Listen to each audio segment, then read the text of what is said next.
Saudara siap untuk memuji Tuhan? Amin. Mari bersorak untuk Allah kita yang terbesar dan termulia. Haleluya. Kau terbesar dan mulia, ajaib semua perbuatanmu. Kau terbesar dan mulia, biarlah semua memujimu. Mari beri kemuliaan untuk Tuhan. Haleluya. Sama-sama kita katakan, segenap hati aku memuji, segenap jiwa aku bernyanyi, karena Roh-Mu ada dalamku, Tuhan. Ku angkat tanganku memuji, ku angkat suara dan bernyanyi, karena Roh-Mu ada dalamku, Tuhan. Mari menari memuji, ungkapkan sukacita di hati. Kau terbesar dan mulia, ajaib semua perbuatanmu. Mari angkat tangan kita. Besar dan mulia, biarlah semua memujimu. Biarlah semua memujimu Tuhan, Allah yang besar, Allah yang mulia, hanya Engkau Yesus. Segenap hati aku memuji, segenap jiwa aku bernyanyi, karena Roh-Mu ada dalamku, Tuhan. Kami angkat tangan kita Tuhan, Ku memuji, ku angkat suara dan bernyanyi, karena Roh-Mu ada dalamku, Tuhan. Mari menari memuji, ungkapkan sukacita di hati. Sama-sama angkat tangan. Kau terbesar dan mulia, ajaib semua perbuatanmu. Kau yang terbesar, besar dan mulia, biarlah semua memujimu. Sebab hanya Engkau yang layak untuk ditinggikan, hanya Engkau yang terbesar Tuhan.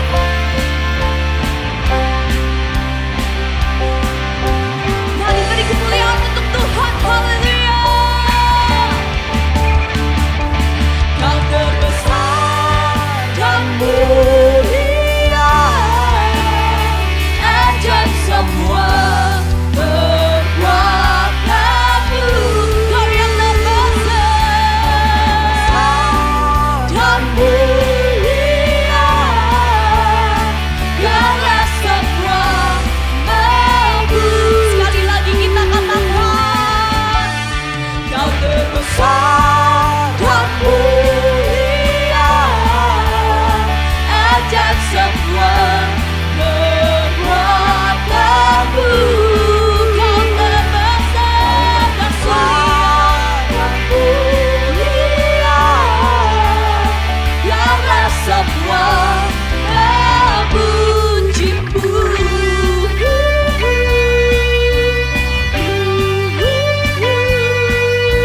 Biarlah kita semua memujimu Tuhan.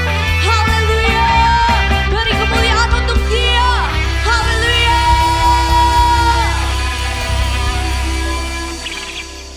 Mari Alivers, siapkan hati kita untuk menyembah Tuhan. Mari sama-sama kita lebih lagi kepada Dia.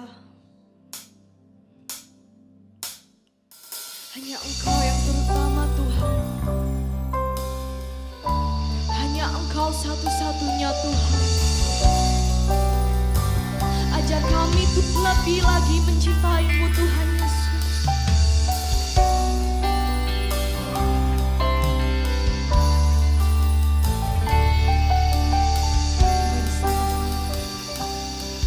Sama-sama kita katakan, yang terutama di dalam hidup ini meninggikan nama Yesus. Yang terutama di dalam hidup ini memuliakan nama-Mu. Sekali lagi, yang terutama di dalam hidup ini meninggikan nama Yesus.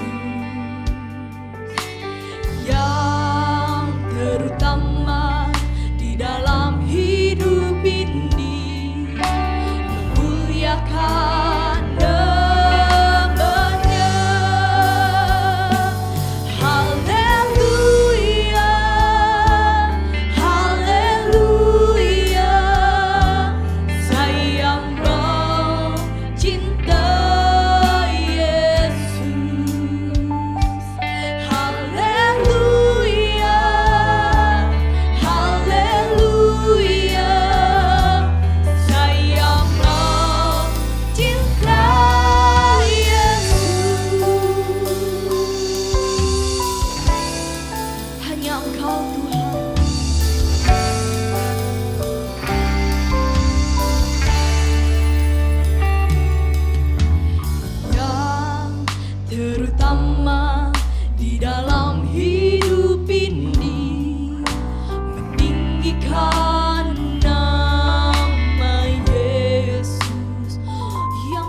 cinta Yesus. Haleluya, haleluya, saya mau cinta Yesus. Saya mau cinta Yesus.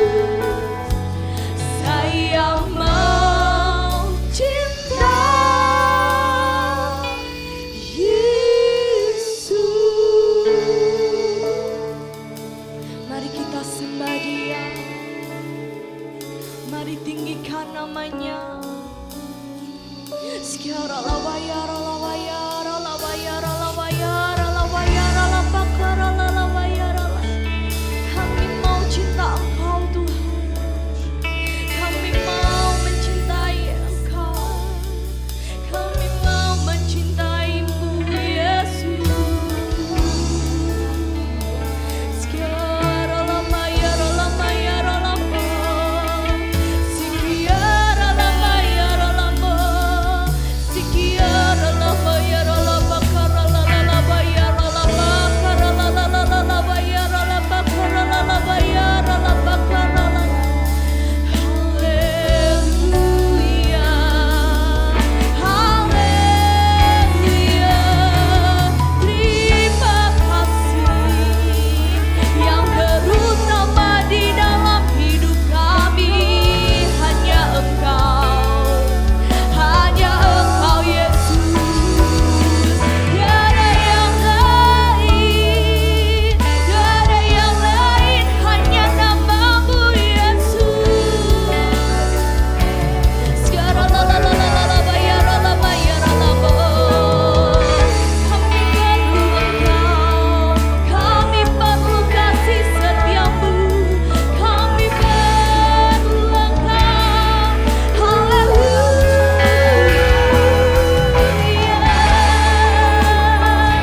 Shalom teman-teman, Youth Life, GBI Suropati Malang, puji Tuhan, senang kembali menyapa teman-teman semua. Saya percaya semua dalam keadaan baik, semua dalam keadaan sehat, sebab kasih anugerah Tuhan berlimpah bagi setiap kita, setiap hari, setiap saat, dan setiap waktu. Mari sebelum kita memulai mendengar pemberitaan firman Tuhan, bersama-sama kita akan berdoa terlebih dahulu.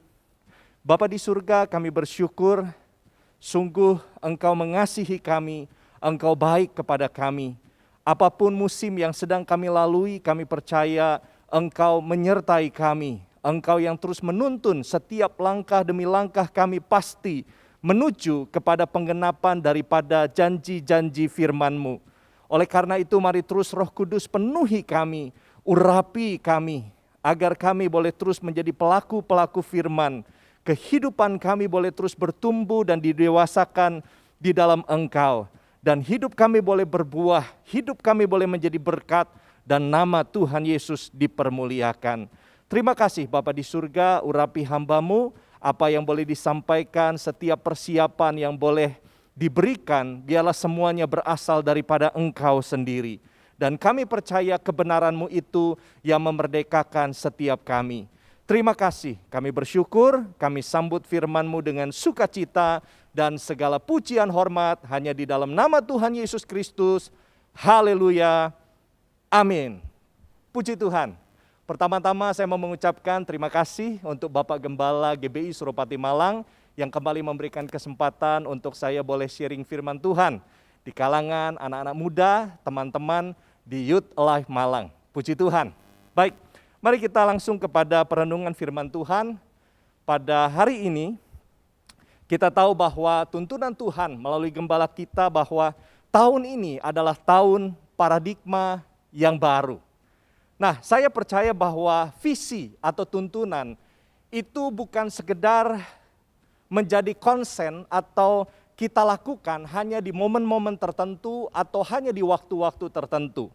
Saya percaya visi ini bukan hanya kita pikirkan dan kita lakukan di tahun ini, lalu kemudian tahun berikutnya kita berganti visi dan kita melupakan visi yang sebelumnya. Tidak demikian. Saya percaya bahwa visi atau tuntunan itu untuk mengingatkan kita kembali. Apakah kita sudah ada di track Tuhan, apa belum? Apa kita sudah terus membangun kehidupan kita, kehidupan yang ada atau menurut kehendak Tuhan atau belum. Biarlah kita kembali diingat apakah kita memiliki paradigma yang benar di dalam mengikut Tuhan, di dalam mengiring Tuhan Yesus. Nah, apa itu paradigma? Paradigma adalah cara pandang. Bagaimana cara kita melihat sesuatu dan kemudian kita menyimpulkan itu di dalam pikiran kita. Jadi bagaimana seseorang melihat dirinya atau melihat lingkungannya yang kemudian mempengaruhi cara dia berpikir. Dia memberikan kesimpulan kepada apa yang ada di dalam pikirannya menurut apa yang dia lihat. Dan kita tahu apa yang dipikirkan itulah yang akan menjadi sikap hatinya. Dan sikap hatinya akan menentukan reaksi daripada tingkah lakunya. Dan reaksi tingkah lakunya itulah yang menjadi karakter hidupnya. Dan karakter hidupnya yang akan menentukan apa yang akan dia terima dalam kehidupannya. Apakah itu sesuatu yang baik atau sesuatu yang buruk. Alkitab katakan di dalam Amsal pasalnya yang ke-23 ayatnya yang ke-7. Amsal pasalnya yang ke-23 ayat yang ke-7. Sebab seperti orang yang membuat perhitungan dalam dirinya sendiri, demikianlah ia. Nah, jadi kembali lagi, bagaimana seseorang memandang dirinya, apa yang dia pandang di dalamnya, apa yang dia pikirkan di dalamnya, itulah yang akan menentukan kehidupannya. Nah, di dalam Matius 6 ayat 22 sampai 23. Matius 6 ayat 22 sampai 23. Mata adalah pelita tubuh. Jika matamu baik, teranglah seluruh tubuhmu. Jika matamu jahat, gelaplah seluruh tubuhmu. Mata di sini berbicara tentang cara pandang. Jadi penting sekali untuk memiliki cara pandang yang baik. Alkitab katakan ketika kita memiliki cara yang pandang yang baik, maka itu akan menentukan sikap percaya yang baik dalam kehidupan kita, dalam hati kita. Dan itu akan menentukan hidup kita, apakah kita akan menerima sesuatu yang baik atau sesuatu yang tidak baik. Tapi saya percaya teman-teman sekalian, kita semua, kita mau belajar untuk terus memiliki cara pandang yang baik. Sehingga kehidupan kita, masa depan kita adalah sesuatu yang baik. Yang Tuhan anugerahkan, janji-janjinya Tuhan akan genapi di dalam kehidupan setiap kita. Yang setuju, mari sama-sama katakan amin. Puji Tuhan. Saya teringat masuk tahun 2022, pesan Tuhan melalui gembala kita, gembala pembina kita mengatakan bahwa biarlah kita terus menjaga hati kita, supaya kita tidak tawar hati. Nah, agar kita tidak tawar hati, maka kita perlu memiliki cara pandang yang benar tentang kehidupan. Cara pandang yang tepat ketika kita menghadapi apapun dalam hidup kita, situasi, persoalan, masalah. Biarlah cara pandang kita adalah cara pandang yang benar. Supaya reaksi kita benar, dan ketika reaksi kita benar, karakter kita baik, hidup kita akan mengalami segala yang baik di dalam kehidupan kita. Nah, mari kita lihat di dalam Ibrani pasal yang ke-12 ayatnya yang kedua. Ibrani pasal yang ke-12 ayatnya yang kedua dikatakan, marilah kita melakukannya dengan mata yang tertuju kepada Yesus, yang memimpin kita dalam iman dan yang membawa iman kita itu kepada kesempurnaan, yang dengan mengabaikan kehinaan tekun memikul salib, ganti sukacita yang disediakan bagi Dia yang sekarang duduk di sebelah kanan tahta Allah. Biarlah kita terus mengarahkan pandangan kita kepada Tuhan Yesus. Biarlah kita terus memandang pandangan kita kepada janji-janji Tuhan, kepada pengharapan seperti apa yang ada di dalam firman Tuhan, yang merupakan janji-janji Tuhan dalam kehidupan kita, masa depan kita, apapun tingkah laku kita, langkah-langkah kita, semuanya Tuhan yang tetapkan. Nah, saya rindu membagikan dengan singkat saja 2 cara pandang yang harus kita miliki di dalam hidup kita mengiring Tuhan. Yang pertama, bagaimana cara pandang kita tentang Tuhan? Atau sederhananya bagaimana cara pandang tentang hubungan kita dengan Tuhan? Saya baru membaca satu buku, ada satu quotes baik sekali. Dikatakan seperti ini. Saya melakukan apa yang disukai pasangan saya, bukan untuk membuktikan saya mencintainya, tetapi saya melakukannya karena saya mencintainya. Nah, jadi kita melakukan sesuatu untuk pasangan yang kita kasihi, bukan untuk membuktikan bahwa saya mengasihi dia, tetapi justru saya mau melakukan yang terbaik buat pasangan saya karena saya mengasihi dia, karena saya mencintai dia.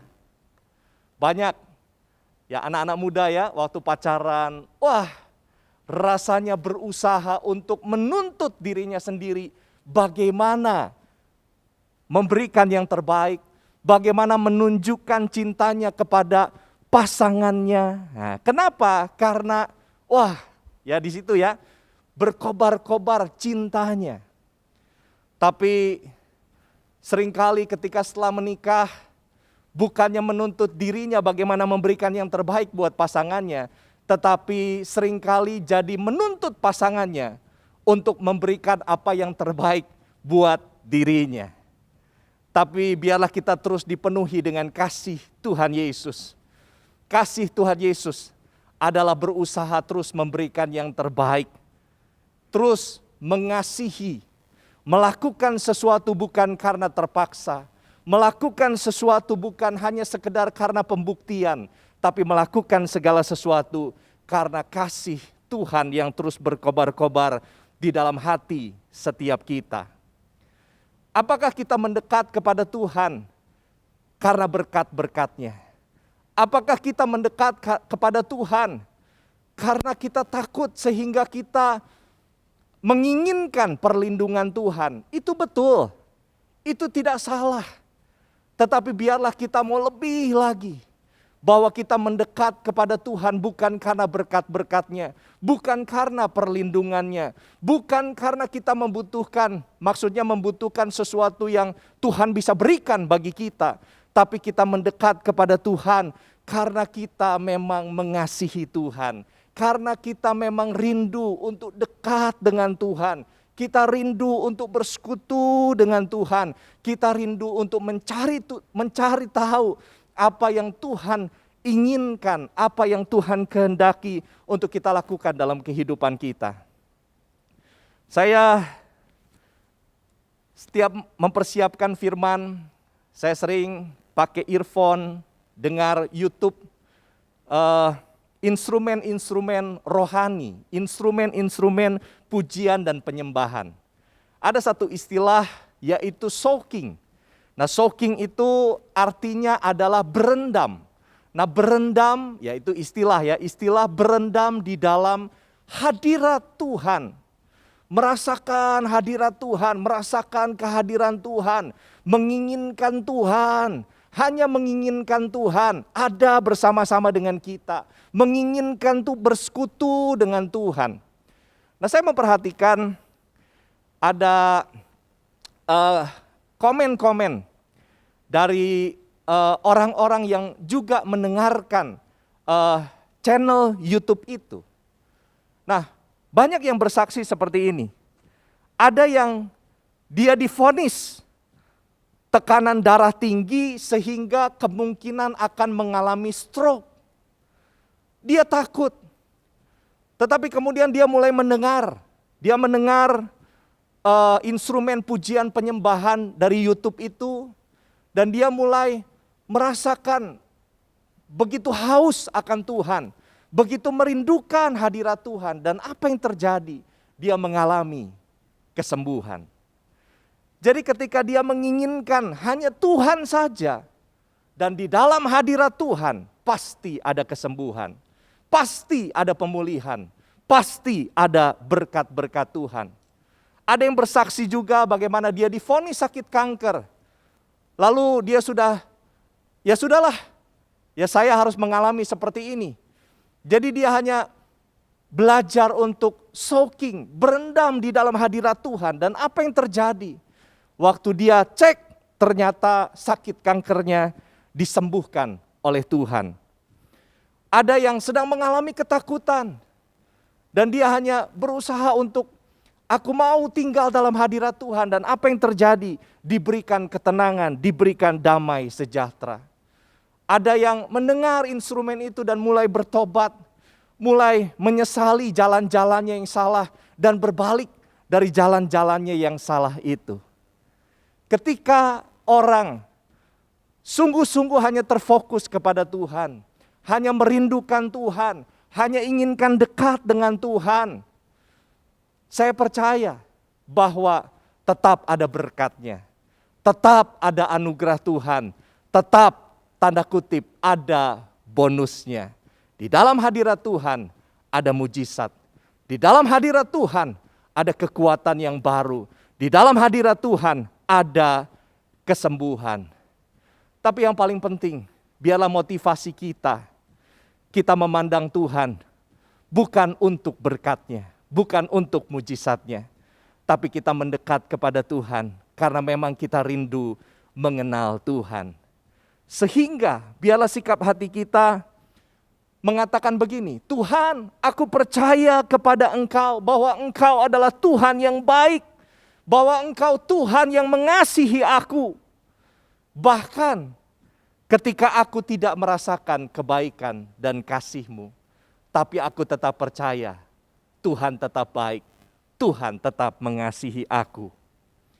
Seorang penulis buku bernama John Beaver.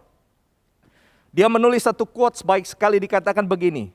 Sukacita kita tidak didasarkan bagaimana perasaan kita, namun didasarkan pada Tuhan. Siapa Tuhan yang kita percayai.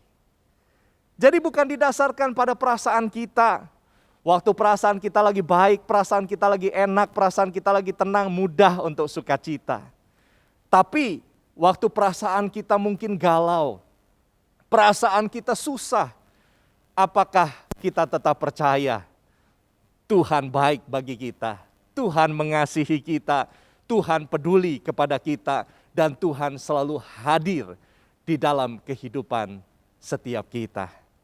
Jadi yang pertama, mari biarlah kita memiliki cara pandang yang benar tentang Tuhan.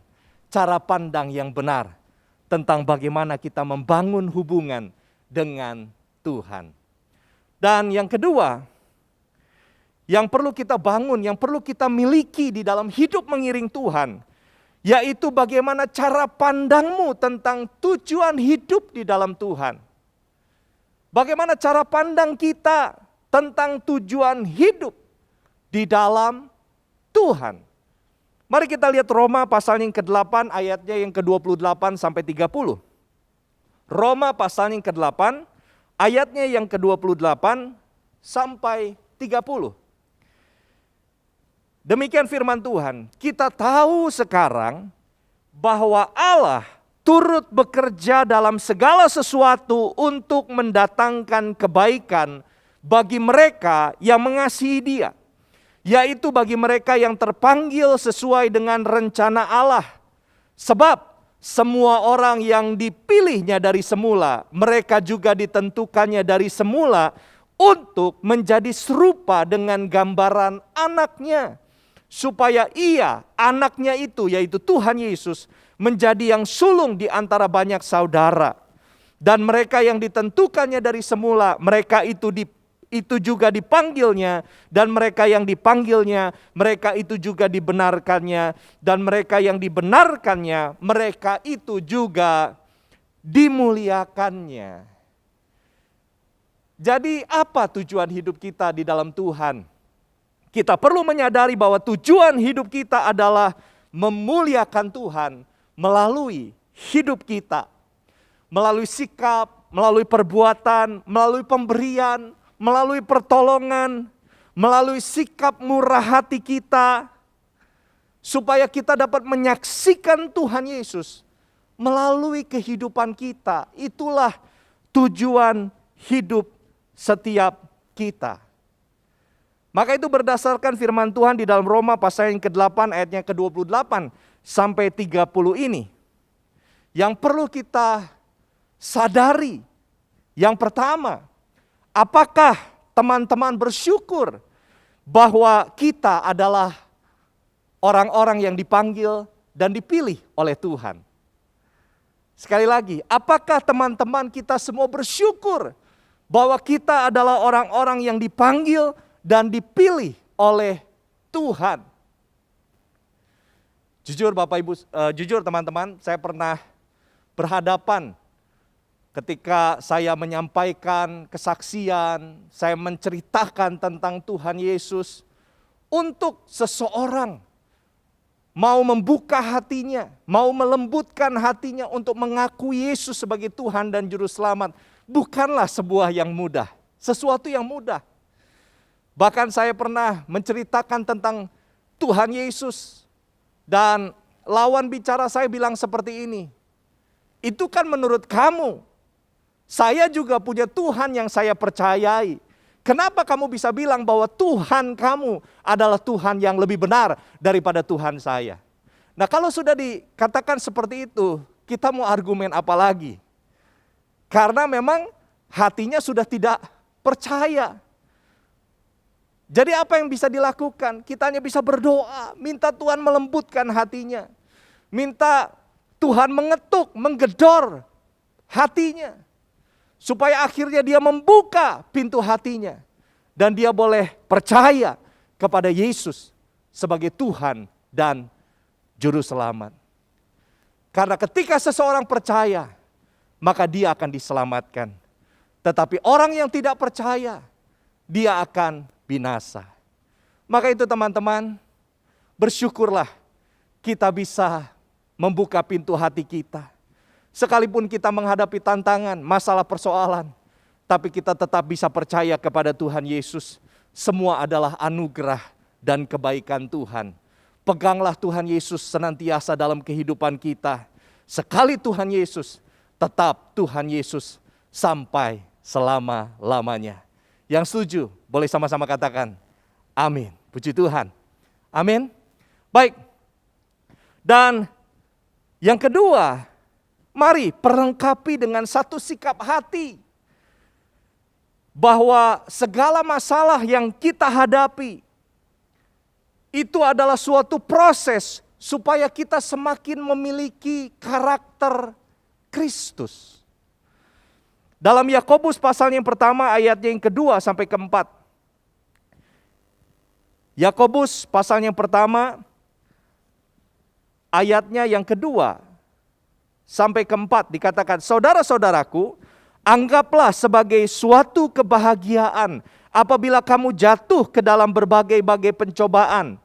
Sebab kamu tahu bahwa ujian terhadap imanmu itu menghasilkan ketekunan. Dan biarkanlah ketekunan itu memperoleh buah yang matang, supaya kamu menjadi sempurna dan utuh dan tak kekurangan suatu apapun. Baru saja ia memandang dirinya, ia sudah pergi atau ia segera lupa bagaimana rupanya. Jadi Yakobus mau mengatakan ketika kita menghadapi pencobaan, ketika kita menghadapi proses, ketika kita menghadapi masalah, percayalah Allah turut bekerja dalam segala sesuatu untuk mendatangkan kebaikan. Itu sesuatu untuk membangun iman kita, membangun karakter kita supaya semakin kuat, supaya semakin lebih baik, supaya semakin lebih seperti apa yang Tuhan inginkan, seperti apa yang Tuhan kehendaki. Karena untuk menjadi seperti Kristus itu tidak mudah ya. Untuk menjadi seperti Tuhan Yesus, karakter yang lemah lembut, sabar, murah hati, penuh dengan kasih, bukanlah sesuatu yang mudah. Kita harus belajar untuk mematikan kedagingan kita. Bagaimana kita dikatakan harus mengasihi orang-orang yang tidak baik sama kita. Wah, itu bukan sesuatu yang mudah. Bagaimana kita harus sabar menunggu sesuatu yang kita inginkan sangat, kita harapkan sangat, tapi kita harus menunggu dengan sabar. Itu bukan sesuatu yang mudah. Bagaimana kita harus tetap bersyukur, kita harus tetap punya ketenangan dan damai sejahtera waktu dalam situasi sulit. Itu bukan sesuatu yang mudah, tapi itulah karakter Kristus yang Tuhan inginkan ada di dalam kehidupan kita. Dan itu hanya bisa terjadi ketika kita terus dibangun, ketika kita terus keluar sebagai pemenang melalui setiap proses demi proses yang kita hadapi. Jadi marilah kita terus melihat, memandang bahwa setiap masalah persoalan itu bukan untuk menjatuhkan kita, tapi masalah persoalan untuk membuat kita semakin dewasa dan kita semakin mengerti apakah keputusan-keputusan yang kita ambil adalah keputusan-keputusan yang sesuai dengan kehendak Tuhan. Dan yang terakhir, mari kita lihat Roma pasal yang ke-10 ayatnya yang ke-13 sampai 15. Roma pasal yang ke-10 ayat yang ke-13 sampai ke-15. Dikatakan, sebab barang siapa yang berseru kepada nama Tuhan akan diselamatkan. Tetapi bagaimana mereka dapat berseru kepadanya jika mereka tidak percaya kepada Dia? Bagaimana mereka dapat percaya kepada Dia jika mereka tidak mendengar tentang Dia? Bagaimana mereka mendengar tentang Dia jika tidak ada yang memberitakannya? Dan bagaimana mereka dapat memberitakannya jika mereka tidak diutus? Seperti ada tertulis, betapa indahnya kedatangan mereka yang membawa kabar baik. Dikatakan bahwa kita, orang-orang percaya adalah orang-orang yang membawa kabar baik. Dan biarlah orang-orang yang berjumpa dengan kita adalah orang-orang yang berbahagia. Karena mereka akan mendengar kabar baik melalui kita. Kita adalah orang-orang yang dipanggil dan dipilih. Kita adalah orang-orang yang diselamatkan oleh karena kasih anugerah Tuhan. Dan Tuhan juga mau orang-orang di sekitar kita, keluarga kita, saudara-saudara kita, teman-teman kita juga boleh menerima anugerah keselamatan yang sama seperti apa yang kita terima. Dan inilah bagian kita, inilah tugas kita untuk berdoa bagi orang-orang di sekitar kita. Untuk mulai memikirkan bagaimana orang-orang di sekitar kita juga dapat percaya kepada Tuhan Yesus dan diselamatkan. Saya percaya ketika kita memperlengkapi sikap seperti ini, maka kita akan terus dapat memiliki cara pandang yang baik, cara pandang yang benar dalam menghadapi setiap situasi, kondisi yang kita alami. Kita tetap terfokus hanya untuk memuliakan Tuhan. Kita tetap hanya terfokus bagaimana melalui hidup kita, sikap kita dapat menyaksikan tentang kebaikan demi kebaikan Tuhan. Dan percayalah, Tuhan terlebih baik, Tuhan terlebih mengasihi kita, dan Tuhan terlebih tahu apa yang menjadi kebutuhan hidup kita. Ketika kita ada di dalam naungannya, ketika kita ada di dalam tracknya, apa yang tidak pernah kita lihat, apa yang tidak pernah kita dengar, apa yang tidak pernah timbul dari dalam hati, itu yang Tuhan sediakan bagi mereka yang mengasihi Tuhan. Puji Tuhan, saya percaya teman-teman adalah pribadi-pribadi yang mengasihi Tuhan. Kita semua adalah pribadi yang mau terus belajar untuk mengasihi Tuhan dan melakukan apa yang menyenangkan hati Tuhan.